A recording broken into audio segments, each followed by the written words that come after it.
Bueno, ahora te voy a hablar sobre la definición de un vector. El concepto de un vector ha existido desde la antigüedad en el estudio de la geometría y de la física, pero su formalización matemática se dio en el siglo XIX, principalmente por los trabajos de William Rowan Hamilton y Josiah Hewlett. Esto fue a finales del siglo XIX. ¿Qué es? Un vector es una entidad matemática que tiene magnitud, o sea, tamaño, y dirección.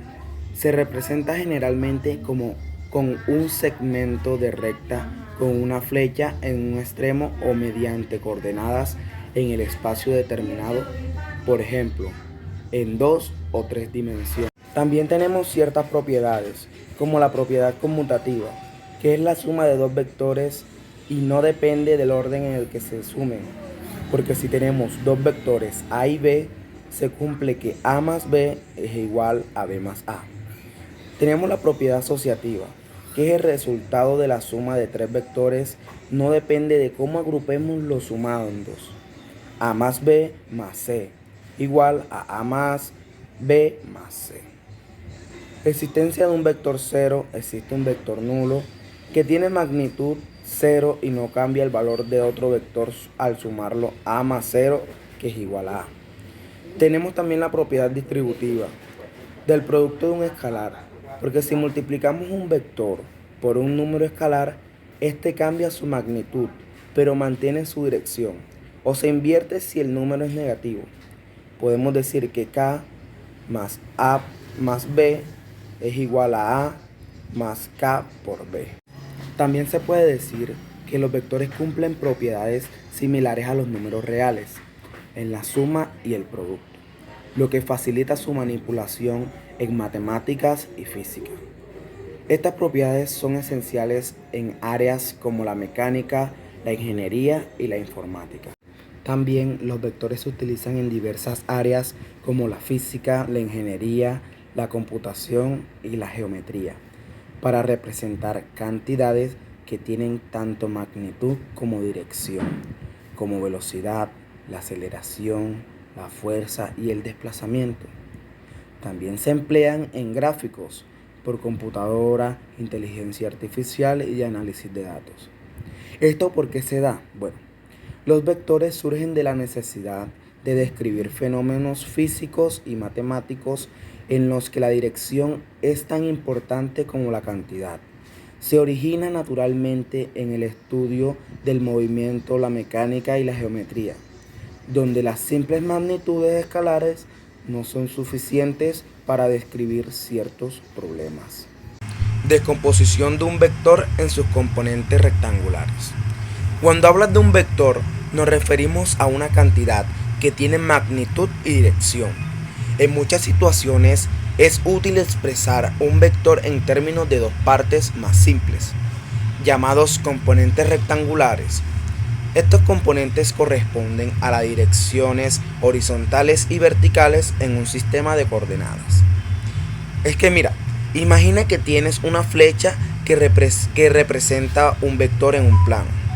Esta flecha puede estar inclinada en cualquier dirección, pero podemos imaginarla con una combinación de dos movimientos, uno que va únicamente hacia la derecha o izquierda, que esa es la horizontal, y otra que va únicamente hacia arriba o hacia abajo, que se representa como vertical. Si juntamos estos dos movimientos, obtenemos el vector original.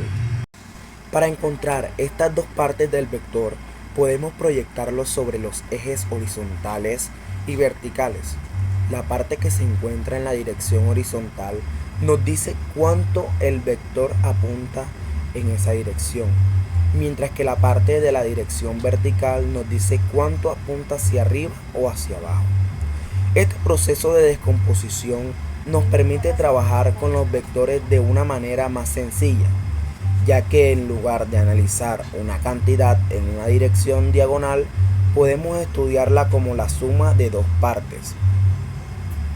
Esta técnica se usa mucho en física para entender cómo las fuerzas, velocidades y otros valores se descomponen en sus efectos individuales en cada dirección. Ejemplos de aplicación de un vector en la vida real. Los vectores se utilizan en muchas áreas de la ciencia y la vida cotidiana, ya que permiten representar cantidades que tienen magnitud y dirección. Aquí hay algunos ejemplos prácticos de su aplicación. Fuerzas en la ingeniería y la física. Cuando se empuja o se jala un objeto en una dirección inclinada, la fuerza aplicada se puede descomponer en dos partes, una que actúa en la dirección horizontal y otra en la dirección vertical. Esto es útil para calcular el movimiento de un objeto en planos inclinados para diseñar estructuras resistentes. Velocidad en la navegación y aviación. Si un barco o un avión rara vez se mueve en línea recta debido a la influencia del viento o las corrientes marinas, la velocidad real de la embarcación es una combinación del movimiento propio del barco y la dirección del viento o la corriente. Los pilotos y navegantes usan vectores para calcular la trayectoria correcta y llegar a su destino. También tenemos los movimientos en deportes. En deportes como el fútbol o el baloncesto, la trayectoria de un balón puede representarse mediante un vector. Cuando un jugador patea o lanza la pelota, el movimiento tiene una dirección y una velocidad específica. Los entrenadores y analistas pueden usar vectores para mejorar estrategias y precisión en los tiros. También en el diseño de videojuegos y animación. Los movimientos de los personajes y objetos en los videojuegos se basan en cálculos vectoriales. Cuando un personaje se mueve en una dirección específica o un proyectil sigue una trayectoria, los motores gráficos usan vectores para determinar su posición y velocidad en cada momento. También en la electricidad y el magnetismo. En física, los campos eléctricos y magnéticos se representan con vectores.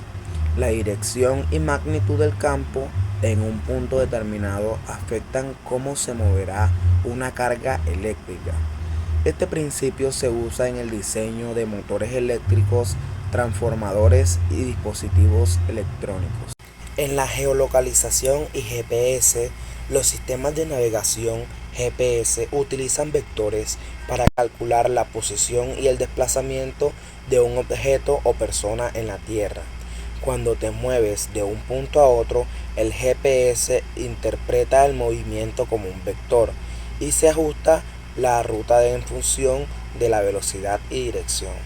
También en la construcción y la arquitectura, los ingenieros y arquitectos utilizan vectores para calcular la distribución de fuerzas en edificios y puentes. Por ejemplo, cuando se diseña una estructura, es importante saber cómo se distribuyen las cargas de peso y en qué dirección tienen para evitar que la construcción se colapse. Transporte y tráfico. En el control del tráfico, los vectores se usan para analizar la velocidad y dirección de los vehículos en una intersección. También se aplican en el diseño de carreteras y vías férreas, considerando la inclinación y las curvas para mejorar la seguridad y la eficiencia del transporte. También en la medicina y en la biomecánica se usa la rehabilitación física y la biomecánica por los vectores que ayudan a analizar los movimientos del cuerpo humano.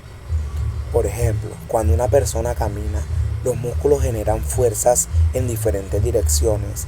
Los fisioterapeutas usan vectores para entender y corregir la postura o diseñar prótesis que imiten el movimiento natural.